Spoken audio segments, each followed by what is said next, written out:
Attempt number 2 at 100 miles. After learning a lot in my initial 100-mile attempt at Pine to Palm, I signed up for the Bighorn 100 in Wyoming, and the training going into that was pretty intense. I had several weeks of 90 to 100 miles, several weekends of back-to-back long runs, which involved a 25-mile run followed by a 20-mile run, even as high as a 27-mile run followed by a 21-mile run on Saturday, Sunday. So I went into the race feeling very fit. Had run a little bit on trails, not a lot there again, because Austin didn't have the variety of technical trails that I was going to experience at Bighorn, but wasn't as big of a factor this particular time. The race started at 11 o'clock in the morning.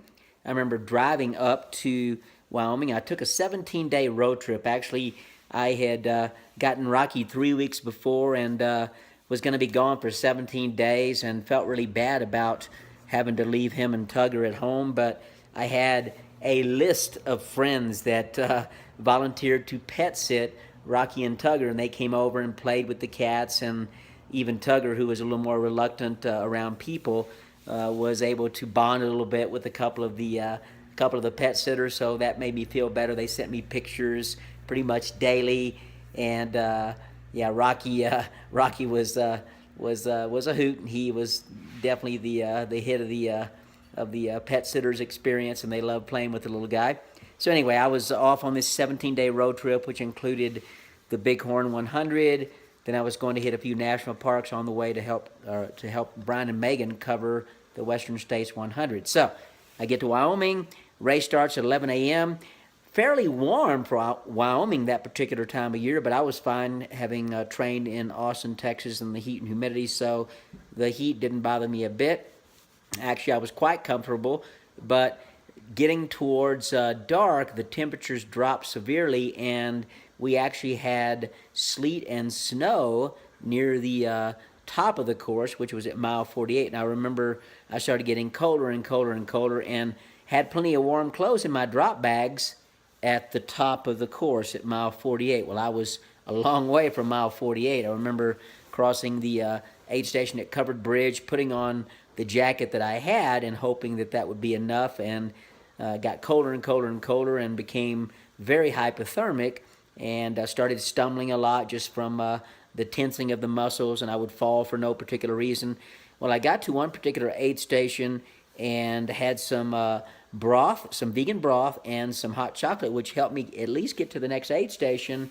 I was totally trashed by then, and I was 5 or 6 miles from the top, which was 48 miles at Jaws aid station. So the aid station prior to that, I was pretty much toast and didn't think there was any way possible I could continue. So I talked to the aid station captain. He had me warm myself by the fire for quite a while. I wasn't getting any better. Broth wasn't helping. I was just shivering uncontrollably, and informed him that I really needed to drop. He said, well, you can't drop here. I said, what do you mean I can't drop here? He said, well, we had to bring everything into this aid station by horseback, so you either need to go back to the aid station you left 4.5, 5 miles ago, or go up to the top. And I said, well, I might be able to make it to the top. I certainly can't go back downhill. I keep falling, and that's a little more dangerous than, stumbling and falling on the uphill sections. He said, do you have any hiking poles? I said, no, I don't. He said, I'll make you some. The guy went out in the woods and fashioned 2 Moses-type staffs. I still have them actually on my back porch as a reminder of that experience.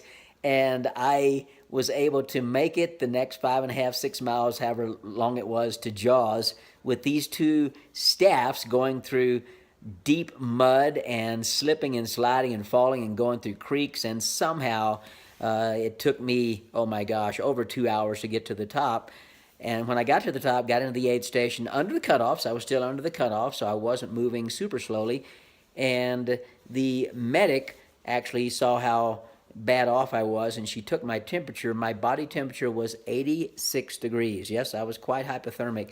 And she informed me that I wouldn't be able to leave the aid station until I was at least within 2 degrees of normal, and that was not going to happen in the hour I had left before the cutoffs. And sure enough, I missed the cutoff and had intended to drop anyway, even at the prior aid station. So my second failure at 100 miles. Well, there were several people at that particular aid station who dropped.